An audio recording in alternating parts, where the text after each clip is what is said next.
సంగారెడ్డి జిల్లా మనూర్ మండల police station ముందు రోడ్డు ప్రమాదం. ఏఎస్ఐ గోవింద్ నాయక్ పై దూసుకెళ్లిన పోలీస్ వాహనం.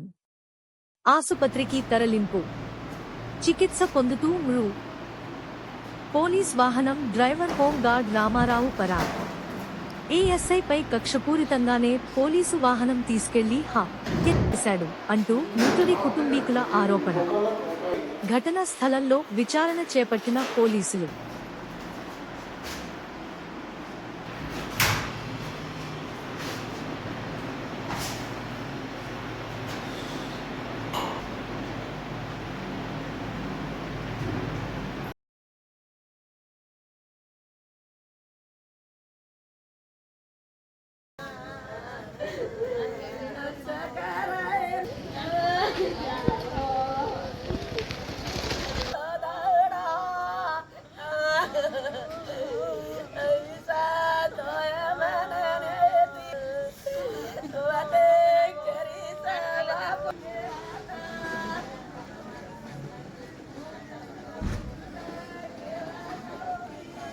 నా పేరు తుకారాం.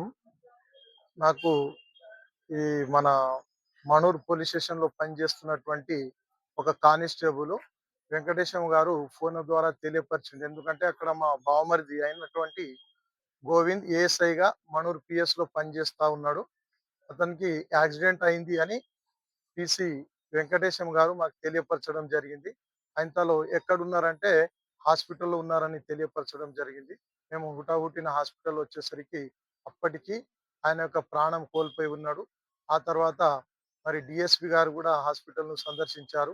ఇద్దరు సిఐలు కూడా మరి ఎస్ఐలు కూడా సందర్శించగా మేము వారితోని సారు అక్కడ పరిధిలో ఏదైతే జరిగిందో మనం పోలీస్ స్టేషన్ పోయి సీసీ ఫుటేజ్ చూద్దాం సార్ అంటే అందరం వారి యొక్క ఆధ్వర్యంలో మేము మనూరు వెళ్ళి సీసీ ఫుటేజ్ పరిశీలించగా ఆ సీసీ ఫుటేజ్ లో మేము చూస్తుండగా ఏఎస్ అయినటువంటి మా బావమరిది అన్న గోయిందు వాళ్ళ యొక్క డ్యూటీలో భాగంగా ఎంఆర్ఓ ఆఫీస్ వద్ద నిలబడి వాళ్ళు పాయింట్ బుక్ కోసం అక్కడ నిలబడ్డారు.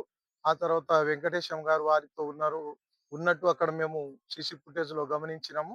ఇంతట్లోనే ఈ పోలీస్ స్టేషన్ నుంచి పోలీస్ స్టేషన్ వాహనాన్ని రామారావు అతను ఆయన అతి అక్కడ నుంచి టర్నింగ్ చేసి అతివేగంగా ఆ బండిని నడుపుతూ అతని పైన ఆ బండిని దూసుకెళ్ళి ఇక దాదాపు ఒక 10 మీటర్ల దూరంలో అదే విధంగా బండి కిందికి పడి రాసుకొని పోవడం జరిగింది. ఒక చేయి విరిగిపోవడము, తలకు అతి బాగా దెబ్బలు తగలడము, కాలు విరిగిపోవడం మేము గమనించడం జరిగింది.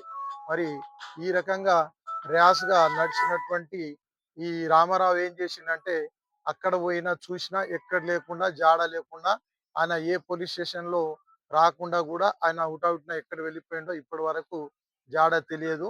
మేము అధికారులకు అంటే డిఎస్పి గారిని, సిఐ గారిని, ఎస్ఐ గారిని అడగగా మేము అతని కోసం గాలింపు జరుపుతా ఉన్నాము.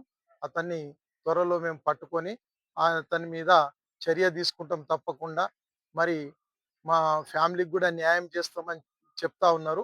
మేము కూడా కోరుతున్నామంటే అతనికి ఇద్దరు పిల్లలు, మా బావమరిదికి ఇద్దరు పిల్లలు, మగపిల్లలు, ఒక అమ్మాయి. మగపిల్ల పెద్ద అతనిది మ్యారేజ్ అయిపోయి చిన్న బాబు 28 సంవత్సరాలు ఉంటాడు. డిగ్రీ పూర్తి అయి జాబ్ కోసం ఆయన ప్రిపేర్ అవ్వడం జరుగుతూ ఉన్నది.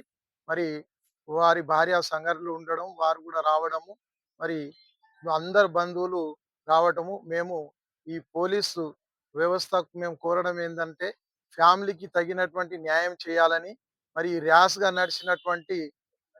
నడిపించినటువంటి ఆ రామారావు డ్రైవర్ పైన కఠిన చర్య, హోంగార్డ్ పైన కఠిన చర్య తీసుకోవాల్సి తర్వాత కుటుంబాన్ని ఆదుకోవాలని మేము ఈ అందరి సుముఖంగా కోరుకుంటాము. మేము అనుమానం వ్యక్తం చేస్తా ఉన్నాం. ఎందుకంటే ఏదైనా ఇన్సిడెంట్ జరిగినప్పుడు సేమ్ అదే పోలీస్ స్టేషన్ లో పనిచేస్తున్నటువంటి రామారావు మరి ఎవరికి కూడా ఇన్ఫర్మేషన్ ఇవ్వకుండా పారిపోవడం వల్ల అతని మీద మాకు అనుమానం అనేది వ్యక్తపరుస్తా ఉన్నాం. అతన్ని త్వరలో పట్టుకొని